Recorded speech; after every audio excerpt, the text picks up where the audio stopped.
کل ہم نے نماز کے جس رکن کی بات کی تھی، جس فرض کی بات کی تھی، وہ رکوع۔ نماز کے اندر 7 چیزیں ایسی ہیں جو ضروری ہیں، یعنی نماز کے 7 فرائض ہیں، ان میں سے کوئی ایک بھی عمل، ایک بھی کام، ایک بھی چیز رہ گئی تو آپ کی نماز سرے سے ہوئی ہی نہیں۔ وہ 7 کام نماز میں نماز کے فرائض کہلاتے ہیں۔ ان میں پہلا فرض تکبیر تحریمہ ہے، دوسرا فرض قیام ہے، تیسرا فرض قرات ہے، اور چوتھا فرض رکوع ہے۔ اور رکوع کا طریقہ جو ہے وہ میں نے کل آپ حضرات کے سامنے ذکر کیا تھا، بلکہ میں نے آپ کو رکوع کر کے دکھایا تھا کہ اس طرح سے رکوع کیا جاتا ہے کہ آپ اپنی انگلیاں پھیلا کے اپنے گھٹنوں کو مضبوطی کے ساتھ پکڑ لیں گے اور اتنا جھکیں گے کہ آپ کا سر اور آپ کی پیٹھ یعنی کمر برابر ہو جائے۔ اگر سر آگے سے اٹھا ہوا ہے اور کمر پیچھے سے جھکی ہوئی ہے تو پھر بھی آپ کا رکوع درست نہیں ہے، اور اگر آپ کی کمر اوپر ہے اور سر زیادہ نیچے ہے تو پھر بھی آپ کا رکوع درست نہیں ہے۔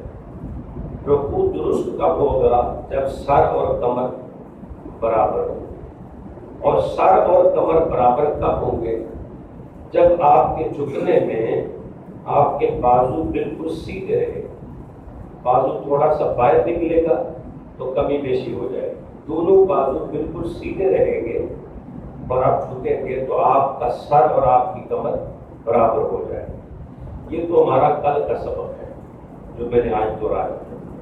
ایک مسئلہ اور ہے، رکوع میں شامل ہونے کا طریقہ کیا ہے؟ امام کے پیچھے رکوع میں امام کے پیچھے شامل کیسے ہوا جائے؟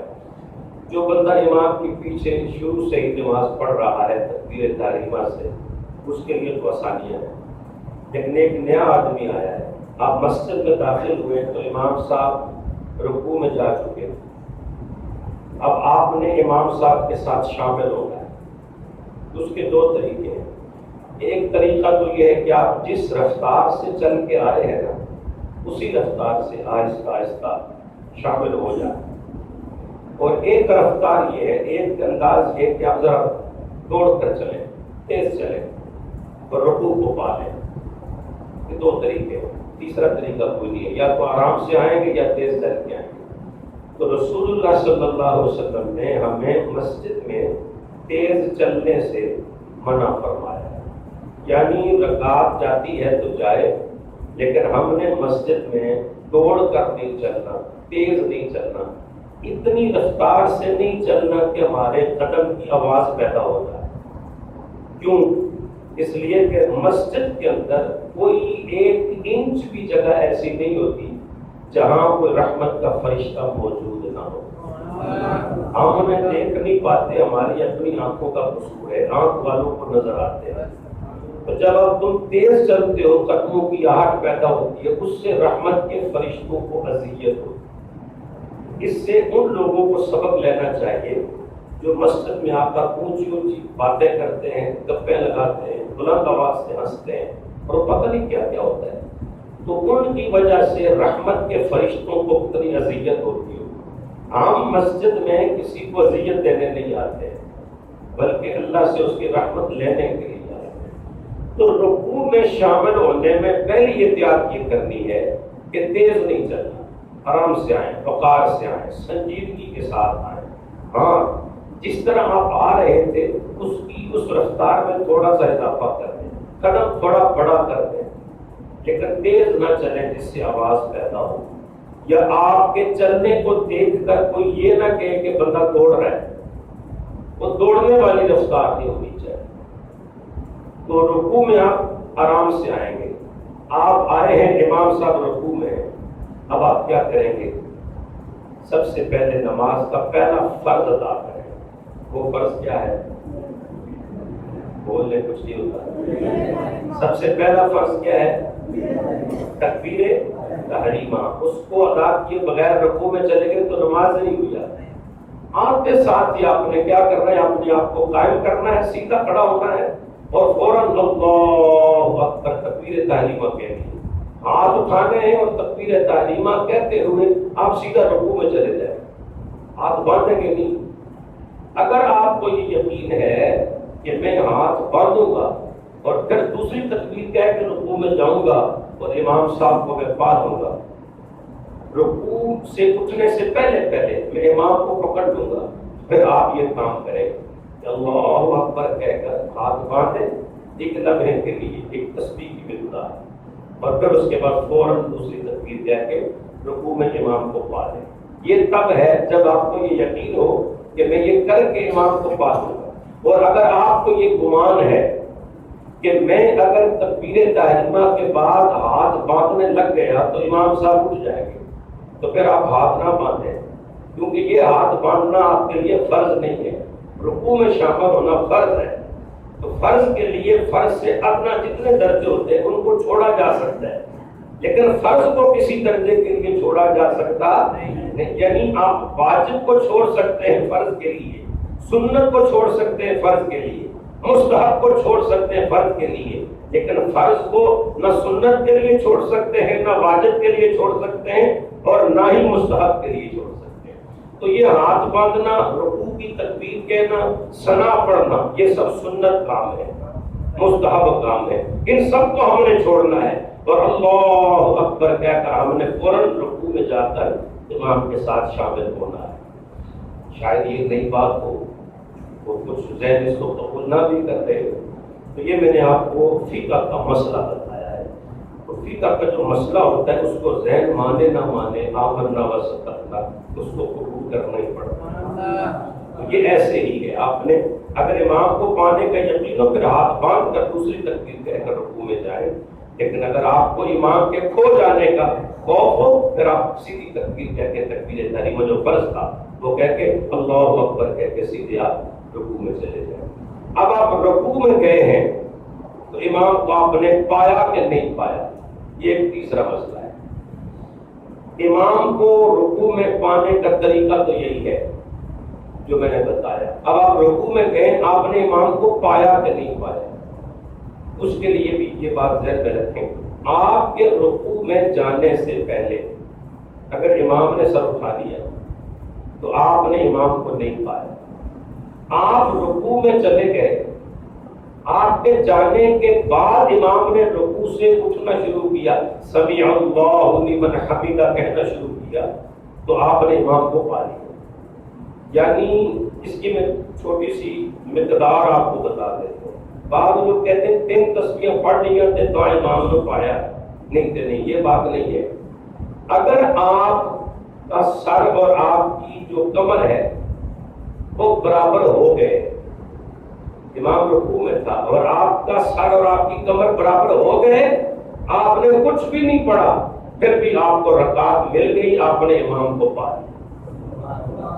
آپ آئے ہیں, آپ نے تکبیر کہی, رکوع میں چلے گئے, بس سیدھے وہی تھے کہ امام نے سر اٹھا لیا تو آپ نے تکبیر کو, رکعت کو پا لیا. اور آپ کے سیدھے ہونے سے پہلے امام اٹھ گیا تو آپ کو رکعت نہیں ملی ہے, آپ کو یہ رکعت دوبارہ پڑھنی پڑے. مسئلہ سمجھ میں آ گیا ہوگا. اس میں بڑی احتیاط ہے. نماز احتیاط کا نام ہے. اللہ کی شریعت کے مطابق پڑھنی ہے, طبیعت کے مطابق نہیں پڑھنی. تو یہ ہے رکوع. رکوع کے بعد ہم نے سجدے میں جانا ہے, اور سجدہ ہی وہ مقام ہے کہ جس مقام کے لیے بندے نے اتنا کچھ کیا ہے, وضو کیا ہے, اپنے کو پاک کیا ہے, صاف ہوا ہے, ستھرا ہوا ہے, قبلے کو منہ کر کے کھڑا ہوا ہے, تکبیر تحریمہ کہی ہے, الحمد پڑھی ہے, رکوع کیا ہے, تسبیحاں پڑھی ہیں, دعائیں پڑھی ہیں, سارا کچھ کس لیے کیا ہے؟ سجدے کے لیے. سارا کچھ کس لیے کیا ہے؟ سجدے کے لیے. کہ اصل مقام بندگی جو ہے وہ سجدہ ہے. قرآن پاک کی آیت کا ترجمہ ہے, اللہ فرماتا ہے سجدہ کر اور میرے قریب ہو جا. سجدہ کر اور میرے رسول اللہ صلی اللہ علیہ وسلم فرماتے ہیں کہ سجدے میں جتنا قرب بندے کو نصیب ہوتا ہے اس سے بڑھ کر قرب بندے کو اللہ کا کسی عبادت میں نصیب نہیں ہوتا ہے۔ جب ہم قیام کرتے ہیں، قیام فرض ہے، قیام کرتے ہیں اور قیام کی عبادت کرتے ہیں تو ہم یہ اقرار کرتے ہیں یا اللہ ہم تیری بارگاہ میں کھڑے ہیں، ہم تیری بارگاہ میں کھڑے، مطلب یہ کہ ہم بھی ہیں اور تو بھی ہے، ہم ہیں تو کھڑے ہیں نا۔ تو قیام میں بندہ اپنے آپ اپنی ذات کا بھی اعتراف کرتا ہے کہ یا اللہ میں بھی ہوں تو بھی ہے اور میں تیری بارگاہ میں کھڑا ہوں عاجزی سے، یہ قیام ہے۔ اور جب رکوع میں ہے تو یا اللہ میں تیری بارگاہ میں جھک گیا ہوں، تیری بارگاہ میں جھک گیا ہوں، میں جیسا کیسا بھی ہوں، بادشاہ ہوں، شہنشاہ ہوں، امیر ہوں، کبیر ہوں، جو بھی ہوں، یہاں تک کہ میں ولی ہوں، نبی ہوں، جو بھی ہوں، یا اللہ تیری بارگاہ میں جھک گیا ہوں۔ اس میں بندے کا عجز ہے، انکسار ہے کہ یا اللہ میں جو کچھ بھی تھا نا پہلے میں تیری بارگاہ میں کھڑا تھا، اب میں جھک گیا ہوں۔ اس میں بھی اپنائیت ہے کہ یا اللہ میں ہوں تو جھکا ہوں نا، میں بادشاہ تھا تو میری بادشاہی جھکی ہے، میں سلطان تھا تو میری سلطانی جھکی ہے۔ اس میں بھی اپنا آپ پایا جاتا ہے، قیام میں بھی اپنی ذات موجود ہوتی ہے، رکوع میں بھی اپنی ذات موجود ہوتی ہے کہیں نہ کہیں، لیکن جب بندہ سجدے میں چلا جاتا ہے اور اپنی پیشانی کو، اپنی جبین کو خاک پہ لگا کے، مٹی میں ملا کے اپنی ذات کو اعتراف کرتا ہے، سبحان ربی الاعلیٰ، پروردگار میں ہوں ہی نہیں ہوں، اب صرف تو ہی تو ہے، میں نہیں ہوں اب تو ہی تو ہے۔ میں تو مٹی تھا تو میں نے خود کو مٹی میں ملا دیا، تیری بارگاہ میں میں خاک ہو گیا، میں مٹی ہو گیا، میں کچھ بھی نہیں ہوں، بس تو ہی تو ہے۔ یہ سجدے میں عبادت کی انتہا ہے، عجز کی انتہا ہے، بندگی کی انتہا ہے، جب بندہ اپنے آپ کو رب کی بارگاہ میں اتنا گرا دیتا ہے کہ یا اللہ میں ہوں ہی نہیں، بس تو ہی تو ہے۔ اس وقت اللہ پردہ ہٹا کے کہتا ہے فرشتوں سنو، وہ معراج جو یار نے عرش کی بلندیوں پہ آ کے کیا تھا، اس معراج کے صدقے میں نے یار کے امتی کو فرش زمین پر وہ معراج ہم کہتے ہیں نا نماز میں معراج ہے، نماز میں معراج ہے، تو نماز میں معراج کہاں ہے؟ تکبیر میں معراج ہے، قیام میں معراج ہے، رکوع میں معراج ہے کہاں؟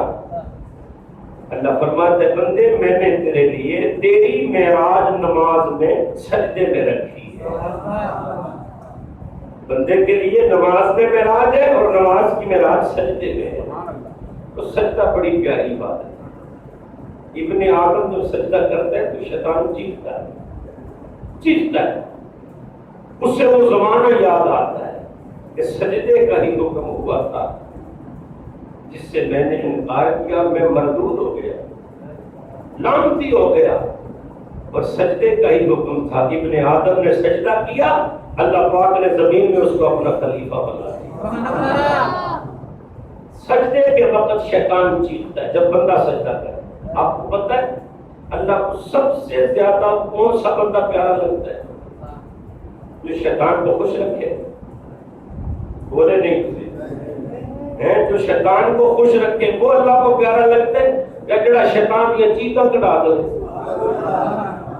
اللہ کو کون سا بندہ پیارا لگتا ہے؟ جو شیطان کی، ہاں جی، شیطان کی چیخیں نکلواؤ، اسے تڑپاؤ، اتنا تڑپاؤ کہ اپنی موت مر جائے۔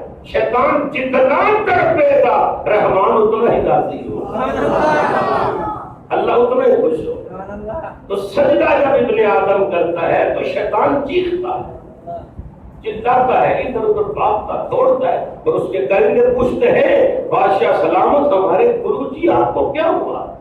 اس نے کہا دیکھتے نہیں ہو ابن آدم نے سجدہ کیا، اللہ پاک نے اس کو بخش دیا، اور میں نے انکار کیا اور میں مردود ہو گیا۔ سجدہ اتنی عظیم عبادت ہے، اتنی محبوب عبادت ہے۔ میرے نبی صلی اللہ علیہ وسلم جب خوشی کی بات سنتے ہیں تو حضور فوراً سجدہ کرتے. اور جب حضور صلی اللہ علیہ وسلم کو کوئی دکھ پہنچتا، کوئی غم پہنچتا، تو میرے آقا پھر بھی فوراً سجدہ کرتے. خوشی کے وقت بھی سجدہ، غم کے وقت بھی سجدہ. اس کا مطلب کیا ہے؟ تمہیں جو بھی حالت نصیب ہوئی ہے نا، وہ حالت تمہارے پاس خود نہیں آئی ہے، اللہ کی طرف سے آئی. خوشی بھی اس کی طرف سے آئی ہے، غمی بھی اس کی طرف سے آئی. اچھا وقت بھی اس کی طرف سے، برا وقت بھی، صحت بھی اس کی طرف سے، بیماری بھی اس کی طرف سے. تو ہر چیز جب من جانب اللہ ہے، اللہ کی طرف سے آتی ہے، تو نبی پاک علیہ السلام نے ہر حالت میں سجدہ کر کے امت کو یہ تعلیم دی ہے، ہر حال میں جبین نیاز اللہ کی بارگاہ میں جھکائے رکھو، اسباب کو نہ دیکھو، مسبب کو دیکھو. آپ نے سمجھے یہ جملہ؟ اسباب کو نہ دیکھو، مسبب کو دیکھو. مطلب یہ ہے آنے والے کو نہ دیکھو، بھیجنے والے کو. کون آ رہا ہے، کیا آ رہا ہے، یہ نہ دیکھو، بھیجنے والے کو. تو سجدہ جو ہے یہ نماز میں فرض ہے. ایک رکعت میں 2 سجدے، قیام، رکوع اور قعدہ. ایک سجدے کتنے؟ یہ بھی کمال ہے. باقی سب کام ایک ایک اور سجدے 2 کیوں؟ اس لیے کہ جب اللہ نے فرشتوں کو حکم دیا تھا نا سجدہ کرو، تو انہوں نے ایک نہیں کیا تھا، انہوں نے 2 کیے. کتنے کیے تھے؟ 2 کیے. بولو کتنے سجدے کیے؟ 2 کیوں کیے تھے؟ جب اللہ کا حکم ہوا نا اس جذول آدم کو سجدہ کرو، تو فرشتے فوراً سجدے پہ گئے. اور جس نے سب سے پہلے اللہ کے حکم پر سجدہ کیا، اللہ نے فرشتوں کا سردار بنا دیا، اس کا نام جبریل ہے. جو جتنی پہلے اور جتنی جلدی جھک جائے گا، اللہ اتنا ہی اس کا درجہ بلند کرے. اسے جھکن دی جائے کوئی نہیں، اسے جھک کے ہی رہنا پہلے. تو جبریل فوراً جھک گیا، اللہ نے فرشتوں کا سردار بنا. جب فرشتوں نے کیا نا سجدہ، تو سجدے سے سر اٹھایا تو دیکھا کہ ابلیس سامنے کھڑا ہے، پکڑ کے کھڑا ہے، تکبر کر کے کھڑا ہے، غرور کر کے کھڑا ہے. اسے سجدے کی توفیق ہی نہیں ہوئی، مردود ہو گیا. فوراً دوبارہ سجدے میں پڑ گئے، یا اللہ تیرا شکر ہے تو نے ہمیں ابلیس کا ساتھی نہیں بنایا. ایک سجدہ عبادت کا، ایک سجدہ شکر کا. تو فرشتوں نے 2 سجدے کیے تھے. اللہ کو ادا پسند آئی، فرمایا باقی سارے کام ایک باری کرو گے، سجدے 2 باری کرو گے، تاکہ فرشتہ کی ادا بھی ادا ہو. تو نماز میں قیام، رکوع اور سجدے 2، اور ایک سجدہ فرض نہیں ہے، دونوں فرض ہے. ایک رکعت میں دونوں سجدے فرض ہیں. سجدے میں کیا پڑھتے ہیں؟ سبحان ربی الاعلی 3 مرتبہ، کم از کم میں نے بتایا تھا تسبیح کی مقدار 3 مرتبہ. یہ سبحان ربی الاعلی پڑھنا فرض نہیں، یہ سنت ہے. سجدہ کرنا فرض ہے. ایک بندہ سجدے میں چلا گیا اور اس نے پڑھا کچھ نہیں، ایسے اٹھ کے بیٹھ گیا، پھر سجدہ کر دیا. دونوں سجدے میں کچھ نہیں پڑھا، اس کی نماز ناقص ہو گئی. لیکن ہو گئی، یہ نہیں کہ نہیں ہوئی، کیونکہ اس نے فرض نہیں چھوڑا، سنت چھوڑی. تو بغیر سنت کے کوئی بھی عمل جو ہے وہ ایسے ہی ہے جیسے جسم بغیر کپڑوں کے، نہ کوئی حسن، نہ کوئی خوبصورتی، نہ کوئی زیور. تو سنت جو ہے وہ عمل کا زیور ہے، عمل کا حسن ہے. تو 2 سجدے ایک رکعت میں کرنا فرض ہے. سجدے کیسے کرنے ہیں، سجدہ کرنے کا طریقہ بھی میں آپ کو بتا دیتا ہوں. اس میں ہم بہت بڑی بڑی کوتاہیاں کر جاتے ہیں. سجدے میں کچھ چیزیں ایسی ہوتی ہیں جن کو ہم سمجھ لیں کوئی گل نہیں، ہو جاتا ہے، اللہ قبول کر لے گا. جب ہم یہ کہتے ہیں قبول کر لے گا، کبھی کبھی یہ بھی کہا کریں ہو سکتا ہے منہ سے مار دے. قبول تبھی کرے گا نا جب اس کی شریعت کے مطابق کرے گا. اگر اس کے مطابق نہیں کیا تو انہیں چپ کے منہ سے مار دے. اللہ الصمد نہیں ہے وہ. جب غفور رحیم وہ ہے تو صمد کون ہے؟ بے نیاز کون ہے؟ بے نیاز بھی تو وہی ہے نا. اللہ اکبر. تو اس کی شریعت کے مطابق عمل کرنا چاہیے. سجدے میں جب آپ رکوع میں تھے، رکوع کامل ہو گیا آپ کا، اللہ اکبر، یہ ہمارا رکوع بالکل اسٹیٹ. یہ دیکھیں بازو سیدھا، یہ بازو بالکل سیدھا. جب بازو سیدھے ہیں انگلیاں کھول کے اس کو پکڑ لیا، اب آپ کا سر اور آپ کا کمر برابر ہو. ٹھیک ہے جی، سمیع اللہ لمن حمید. اب آپ نے سجدے میں جانا. میں قبلے کی طرف منہ کر کے سجدہ کروں گا، آپ نے میرے سجدے پر دھیان کرنا. سمیع اللہ لمن حمید. اب میں سجدے میں جا رہا ہوں. اللہ اکبر. یہ سب سے پہلے میں نے گھٹنے لگائے، اس کے بعد میں نے ہاتھ رکھے، اس کے بعد میں نے دونوں ہاتھوں کے بیچ میں اپنی ناک لگائی ہے، اینڈ پر میں نے پیشانی رکھی ہے. اور پیچھے میرے پاؤں کو ذرا دھیان سے دیکھیے گا، میری 10 کی 10 انگلیاں جو ہیں وہ زمین پر ہے. یہ کامل سجدہ ہے، 10 انگلیاں، اور یہ اب 3 انگلیاں، اور یہ صرف انگوٹھا. اور اس میں ایک چیز اور آپ نے دیکھنی ہے، ہاتھ رکھنے سجدہ کا غلط طریقہ بھی دیکھ لیں. یہ ایسے ہے، یہ اونیاں زمین پر، یہ غلط ہے. اونیاں بغل کے ساتھ، یہ بھی غلط ہے. یہ اس طرح ایسے.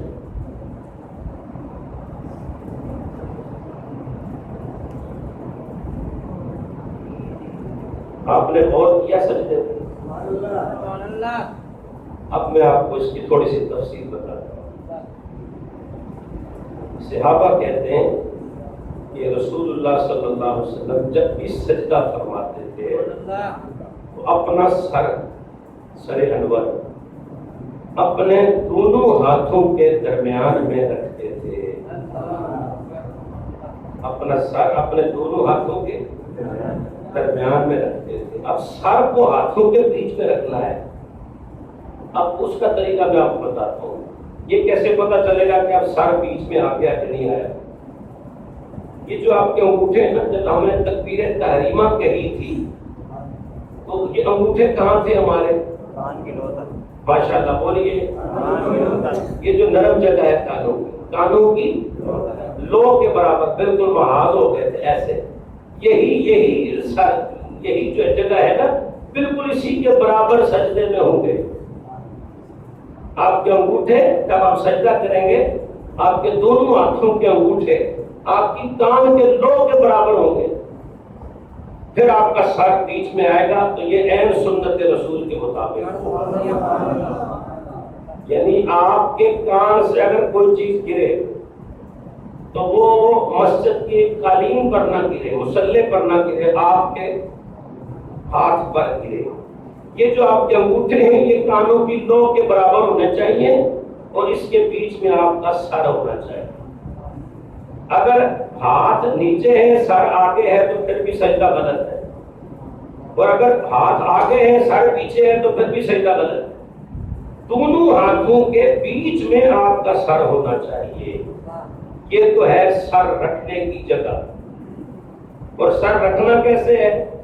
سب سے پہلے گھٹنے زمین پر لگائیں، اس کے بعد ہتھیلیاں زمین پر رکھیں، ہاتھ رکھیں. کہاں رکھیں؟ کانوں کی لو کے برابر. پھر اس کے بعد ناک زمین پر لگائیں اور آخر پر آپ کی پیشانی زمین پر لگائیں. سجدے میں جانے کا صحیح طریقہ ہے. اور ہم اکثر میں نے دیکھا ہے کہ جب سجدے میں جاتے ہیں سب سے پہلے ہاتھ ہی رکھتے نیچے، پہلے گھٹنے، پھر ہاتھ، پھر ناک، پھر پیشانی. یہ جانے کا طریقہ. اور آنے کا طریقہ اس کے بالکل برعکس ہے. جب ہم گئے تو سب سے آخر میں پیشانی رکھی، اور جب ہم اٹھیں گے تو سب سے پہلے پیشانی کو اٹھائیں گے. پہلے پیشانی اٹھے گی، پھر ناک اٹھے گا، پھر ہاتھ اٹھیں گے، آخر میں گھٹنے اٹھائیں گے اور کھڑے ہو جائیں گے. یہ سجدے میں جانے کا اور سجدے سے آنے کا سنت طریقہ. اب اس کی اگلی جو احتیاط ہے وہ یہ ہے، جب ہم سجدے میں ہاتھ رکھیں گے تو کونیاں کہاں ہونی چاہیے؟ بعض لوگ بچھا دیتے ہیں ایسے، اس کو نبی پاک صلی اللہ علیہ وسلم نے کتے سے تشبیہ دی ہے کہ کتے کی مثل سجدہ نہ کرو، یعنی کونیاں ایسے بچھا کے نا زمین پر، یہ کوئی سجدہ نہیں ہے۔ کونیاں زمین سے اوپر ہونی چاہیے، یہ جو جگہ ہے آپ کی یہ بغلوں سے الگ ہونی چاہیے، اور آپ کے جو پٹ ہے یہ آپ کی جو چھوٹی ٹانگ ہے اس سے جدا ہونے چاہیے، پنڈلیوں سے آپ کی رانیں جدا ہونی چاہیے، یہ تینوں جگہ ان میں فاصلہ ہونا چاہیے، بغلوں سے بازو جدا، زمین سے کونیاں جدا، اور پنڈلی سے ران جدا، ایسے کھول کے سجدہ کرنا، آپ ایسے انگلیاں قبلے کی طرف، ایسے بیچ میں سار ہونا چاہیے، سمجھ گئے نا بات؟ نہیں سمجھے؟ بولتے نہیں کہ پھر میں وہی کر رہا ہوں، بات سمجھو گے کوئی نہیں ویسے؟ اچھا ایسے بالکل ہاتھ قبلے کی طرف، سر دو انگوٹھوں کے بیچ میں، ٹھیک ہے جی، اور کونیاں ایسے۔ صحابہ کہتے ہیں، بڑی خوبصورت دعا ہے، صحابہ کہتے ہیں نبی پاک صلی اللہ علیہ وسلم جب سجدہ فرماتے تھے تو کریم آقا علیہ الصلوۃ والسلام سجدے کی حالت میں ہوتے تو ہم نبی پاک علیہ السلام کی بغل کی روشنی کو دیکھ لیتے، اس طرح چمکتی جس طرح 14ویں کا چاند چمکتا۔ اب حالانکہ بغلوں میں روشنی تو نہیں ہوتی ہے، کچھ بھی کر لیں آپ، جتنی مرضی صفائی رکھیں، بغلوں میں روشنی نہیں ہوتی ہے۔ جس نبی کی بغلیں اتنی سہانی ہے، اس کا چہرہ کتنا سہانا ہے۔ تو حضور کی بغل مبارک کی روشنی ہمیں نظر آتی تھی، وہ روشنی کب نظر آتی ہے؟ جب یہ کھلی ہو ایسے کھلی ہوتی تھی تو قدس مبارک کے باہر نور اندر سے نکل کے باہر نظر آتا تھا، چھن چھن کے نور نکلتا تھا اس نوری وجود سے۔ تو یہ سجدے میں ہم نے ہاتھ کھول کے انگلیاں سیدھی رکھنی ہے، سر بالکل سینٹر میں رکھنا ہے، اور اپنے آپ کو جو ہے وہ جوڑ کر سجدہ نہیں کرنا، وہ عورت کا سجدہ ہے، مرد کا نہیں۔ خود کو سمیٹ کر عورت نے سجدہ کرنا ہے، مرد نے خود کو سمیٹ کر سجدہ نہیں کرنا۔ ہاں جو مرد خود کو عورت سمجھتا ہو وہ کر سکتا ہے، مرد ہے تو پھر وہ مرد کی طرح سجدہ کرے گا۔ سمجھ آ گئی نا بات؟ یہ بڑی احتیاط ہے ہاتھ رکھنے کی، کونیاں زمین سے جدا۔ پہلے یہ کیفیت بنائیں گے پھر سبحان ربی الاعلیٰ پڑھیں گے، کیونکہ سبحان ربی الاعلیٰ پڑھنا سنت ہے، اور اس طرح سے سجدے میں گرنا یہ فرض ہے۔ رسول اللہ صلی اللہ علیہ وسلم نے فرمایا مجھے اللہ نے حکم دیا کہ میں 7 ہڈیوں پر سجدہ کروں۔ کتنی ہڈیاں؟ اب میں وہ 7 ہڈیاں گن کے بتاتا ہوں آپ کو۔ پہلی ہڈی پیشانی ہے، اور اس میں ناک بھی شامل ہے، ناک شامل ہے، یعنی فرض میں شامل ہے، فرض نہیں ہے۔ اگر کسی بندے نے سجدہ کیا پیشانی اس نے لگا دی، ناک نہیں لگی، تو پھر بھی نماز ہو جائے، لیکن اگر اس نے ناک لگائی پیشانی نہیں لگائی تو نماز نہیں ہوگی، کیونکہ ناک پیشانی کے تحت ہے، پیشانی ناک کے تحت نہیں ہے۔ تو سنت طریقہ یہ ہے کہ پیشانی کو دبائیں، اتنا دبائیں کہ اب اور دب نہ سکے، اسی لیے گدے پر نماز نہیں ہوتی، تلائی پر نماز نہیں ہوتی۔ بعض کرسیوں کے آگے سجدہ گائے جو بنی ہوتی ہیں اس ویسے ہی نہیں ہوتی، لیکن اگر فارم لگا ہے تو اس پر بھی نماز نہیں ہوتی، نرم ہوتا ہے، پیشانی جمتی نہیں ہے۔ سجدہ کس پہ ہوتا ہے؟ جس پہ پیشانی جم جائے، اور ہم تو فرمائش کرتے ہیں جناب قالین کو نرم جا ہونا چاہیے، اس کے نیچے فارم تھا ہم نے نکال دیا، بعض لوگوں نے اعتراض کیا اس کے نیچے فارم تھا، بابا کام سے تجھے کر۔ میں آپ کو رسول اللہ کا فرمان سنو، میں نے آقا سے پوچھا کہ یا رسول اللہ کس چیز پر سجدہ کرنا آپ کو زیادہ محبوب ہے؟ فرمایا مجھے محبوب نہیں، میرے اللہ کو محبوب ہے۔ عرض کی حضور وہ کیا چیز ہے؟ فرمایا خاک پر سجدہ کرنا سب سے زیادہ میرے اللہ کو محبوب ہے۔ تو کوئی جائے نماز نہیں تو مصلی نے میری مٹی پہ رسول اللہ سجدہ کرتے سن اور فرماتے ہونے سن اے ادا میرے اللہ کو بڑی پسند، کیونکہ مٹی پر پیشانی جمتی صحیح ہے۔ تو جہاں پیشانی جم جائے، پہلی ہڈی کون سی ہے؟ ماتھے کی پیشانی، لیکن یہ ایسے نہیں ہونا چاہیے کہ سب پورے جسم کا زور کٹ کے پیشانی کے بعد ہی ہے، اتنا بھی نہیں ہے، اپنے آپ کو تکلف میں نہیں ڈالنا آپ نے. اور اگر اس میں ریاض آ جائے کہ یار اتنے سجدے سے نشان پہ جائے تو لوگ میں نے نماز دیا کر، پھر تو آپ شیطان کے ساتھی بن جائے گا، وہ تو بہت بڑا گناہ ہے. اس لیے وہ بھی نہیں ہونا چاہیے. بس اتنا جمائے اس کو کہ اس سے آگے آپ کی پیشانی جم نہ سکے. یہ پہلی چیز. دوسرا، دو ہاتھ، دونوں ہاتھوں کی ہڈیاں آرام سے ہاتھ میں رکھنا، آپ نے زمین دبا کے رکھنا ہے. ہتھیلیوں کو محسوس ہو، یہ جو ہتھیلیاں نا یہ ہڈیاں ہیں، ان کو پتہ لگے کہ دبایا گیا ہے. دبا کے ہاتھ زمین پر رکھیں. ایک ماتھے کی پیشانی کی ہڈی، دو ہاتھوں کی، 3 ہوگی، اور 2 گھٹنوں کی ہڈیاں کتنی ہوگی؟ 5 ہوگی، اور 2 پاؤں کی ہڈیاں 7 ہوگی. یہ 7 ہڈیوں پر نبی فرماتے مجھے اللہ نے حکم دیا کہ میں سجدہ کروں. ٹھیک ہے جی. یہ 7 ہڈیاں زمین پر لگنا ضروری ہے. سب سے نازک مسئلہ میں آپ کو بتانے لگا ہوں. ہم ہاتھ بھی لگا دیتے ہیں، گھٹنے بھی لگا دیتے ہیں، پیشانی بھی لگا دیتے ہیں. جب باری پاؤں کی آتی ہے نا، اس میں ہم بڑی بے احتیاطی. جب ہم سجدے میں جاتے ہیں، ہمارے پاؤں کی جو انگلیاں ہیں، یہ انگلیوں کے کنارے ہیں، جہاں ناخن ختم ہوتا ہے آگے گوشت شروع ہوتا ہے، یہ انگلیوں کا کنارہ ہے، انگلیوں کا کنارہ. اور جو ایسے انگلیوں کے یہ پہلا حصہ ہے نا پاؤں کی انگلیوں کا نیچے والا، اس کو انگلیوں کا پیٹ کہتے ہیں. پاؤں کی انگلیوں کا پیٹ، پاؤں کی انگلیوں کا پیٹ. اب یہ یاد رکھیے، 10 کی 10 انگلیوں کا پیٹ زمین پر لگانا، پیٹ کنارہ نہیں، 10 کی 10 انگلیوں کا پیٹ زمین پر لگانا میرے نبی کی سنت ہے. اور کم از کم 3 انگلیاں ایک پاؤں کی، 3 انگلیاں ایک پاؤں، 6 انگلیوں کا پیٹ زمین پر لگانا واجب ہے. واجب ہے. اگر کسی نے جان بوجھ کر 3 انگلیاں زمین پر نہیں لگائیں، اس کو سجدہ صاف کرنا پڑے گا. تو نماز ہوگی نہیں تو نہیں ہوگی.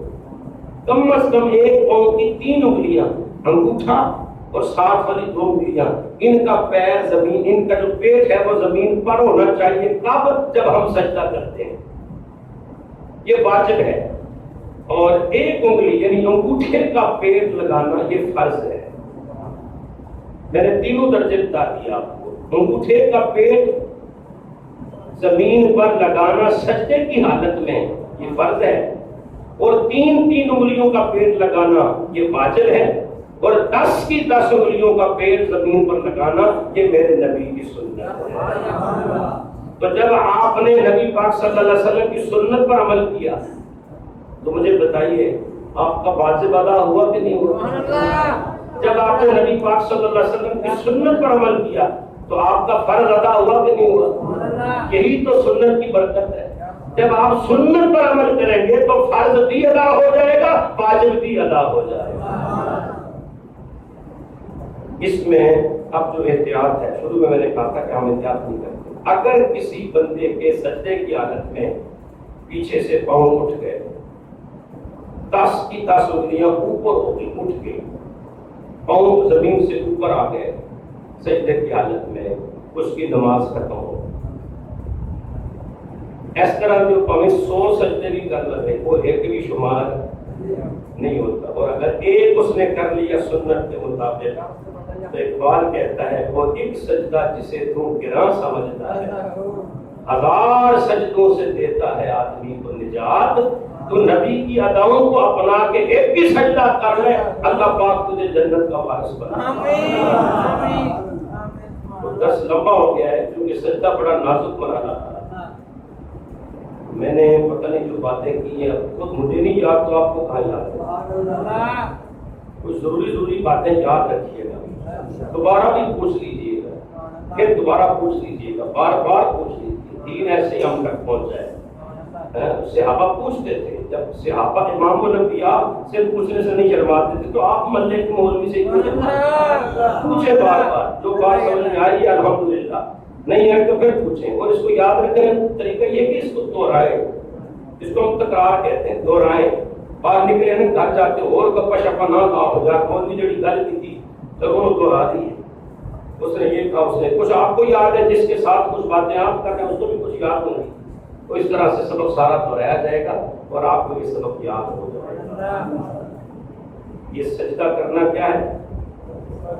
بس ہے، سجدہ نہیں، سجدے. ایک رکعت میں کتنے؟ 2 سجدے. اور سجدہ کرنے کا صحیح طریقہ میں نے کوشش کی ہے میں آپ کو بتا پاؤں. اللہ پاک ہمیں عمل کی توفیق عطا فرمائے. یہ نماز کے کتنے فرض یاد کر لیے ہم نے؟ تکبیر تحریمہ، قیام، قرات، رکوع اور سجدہ. اور باقی کتنے رہ گئے؟ 2. وہ انشاءاللہ تعالیٰ سے کریں گے. عمل کی توفیق. مصطفیٰ جان